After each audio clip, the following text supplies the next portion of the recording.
These are the best settings for the Black Ops 7 beta. Like and subscribe if you enjoy, and let's get to the video. We're gonna start first with the controller settings. So here's where you want to make sure that you have your horizontal and vertical stick sensitivity. If you're not sure where to start, I would start in the range of like 1.4 to 1.5 and then slowly work up. I find 1.65 as a solid middle ground for having enough speed while also being slow enough to control. So I'm sticking with 1.65. I flip L1 and R1 and L2 and R2 just because I play claw and that's a little bit closer to the top of my controller, but you can leave that on whatever.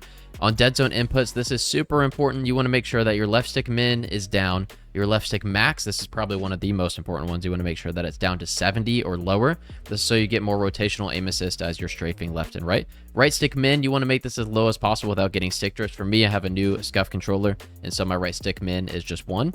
And then the right stick max, I lowered this down to 95. Some people go down to 92, or you can leave it up at 99. Just anywhere 90 or above is like a solid place to be for the right stick max. Going into aiming, really, I'm just going to go over the important ones here. You want to go to aiming advanced to make sure that ADS sensitivity transition timing is on instant. This one is huge, almost as big as the aim response curve type being dynamic. That's a massive one as well. So change these two. You can mess with the custom sensitivity per zoom if you want to, but to be honest, the main important ones are just instant and dynamic. Make sure your target aim assist is on. You can go into the motion sensor function advanced settings and turn FOV sensitivity scaling off. I'm pretty sure this is placebo, but I'll go ahead and do it anyways just to make sure there's no like gyroscopic aim things going on. But going over to the movement tab, I leave sprint assist on. This is what the remainder of my sprint assist settings look like. I don't do mantle assist and I don't do crouch assist. I also turn off corner slice because it makes the aim feel kind of weird. The wall jump assist, this is a new one. You can add this for forward or sideways if you want the game to help you do a wall jump. For now, I want to leave this off just to make sure that your wall jumps are intentional and you're not accidentally doing any. So I leave that on off. For the slide and dive behavior, I play on hybrid. In this game, you could do slide only. I wouldn't mess with tap to slide though, because it's going to add a delay from when you press the slide button to when you actually slide. So make sure you're either doing slide only or hybrid. This also allows you to do the movement mechanic that slides into prone as long as you hold down the circle button. You can't do that on the tap to slide or tap to dive, to my knowledge. I turn on, if we go down in the movement settings, I turn automatic airborne mantle off just so you're not like accidentally mantling anything. I leave sprint restore and slide maintain sprint on. And then the rest of the settings are here. I go into movement advanced and turn single tap run on. This really only affects you if you're tactical sprint, if you use the tactical sprint perk. Here's also where you would turn grounded mantle off if you want to. I think I'm actually going to turn that off actually, so I'm glad that I did that. So grounded mantle will be off in here.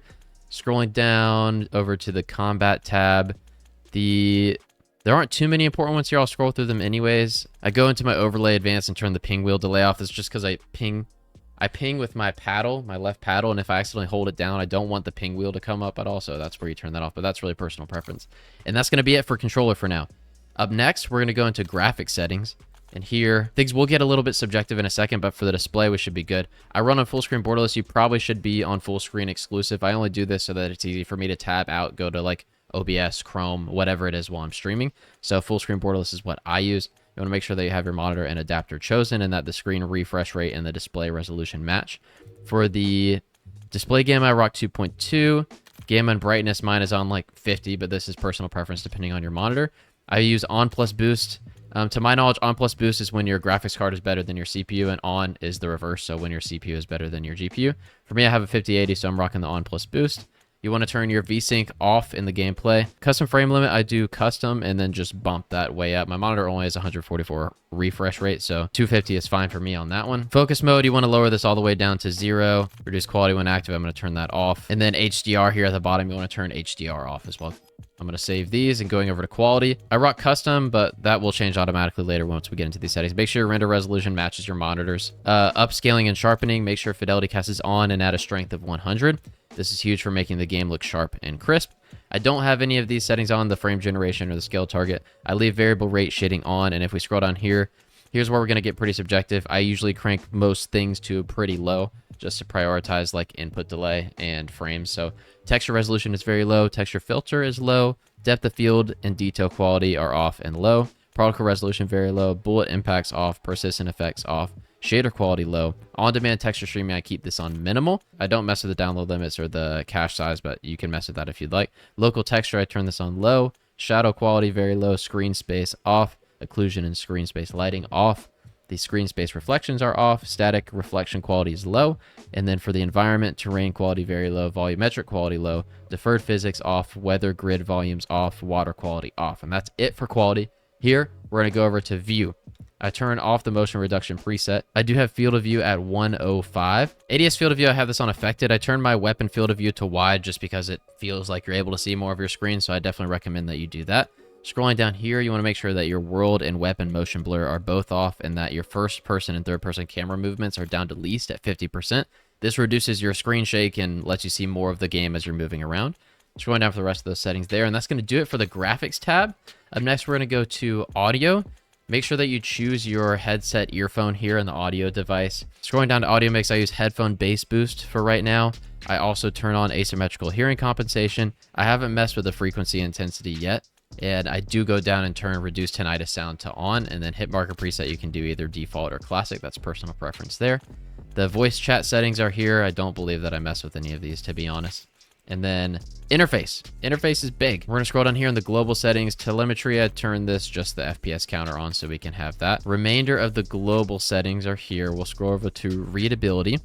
And here's where we'll go into the color customization setting. I want to scroll down here, go to filter 2, turn this on both, and the world and interface color intensity on 80 and 100. This will make the game look a lot better too, so turn those on. And up next, we're going to go into the gameplay HUD. I leave, obviously, HUD visibility on with the remainder of the settings there. I go into the HUD bounds, and I make the square as close as it can be to the middle of the screen, and then just about halfway from the top to the middle. And so that's what my HUD bounds look like. This brings the minimap a little bit closer, makes it easier to look up and see while you're playing the game. Minimap visibility, rotation, and compass are all on. The crosshair lines I leave on static, and the crosshair dot I leave on static with larger, and then I change the crosshair color here. You can see the hex number, the 00F6FF, in case you want my exact color. I just kind of like the light blue. Again, that's personal preference. Hit marker and damage-based hit markers are both on. And that is it for the interface. The very last part, you want to make sure that you go in here into account and network, find dismemberment and gore effects, and turn that off. This will usually help, especially if you're on a console, with making sure that you don't get too much frame drop with the like crazy explosions or bundles or anything like that. But yeah, that's the remainder of the account and network settings. And I believe that does it for Black Ops 7 settings. Stay tuned for class setups and all that. I'm going to be live playing the Black Ops 7 beta today. So if you're catching this, come hang out, like and subscribe if you enjoyed, and I'll catch you next time at lunchtime.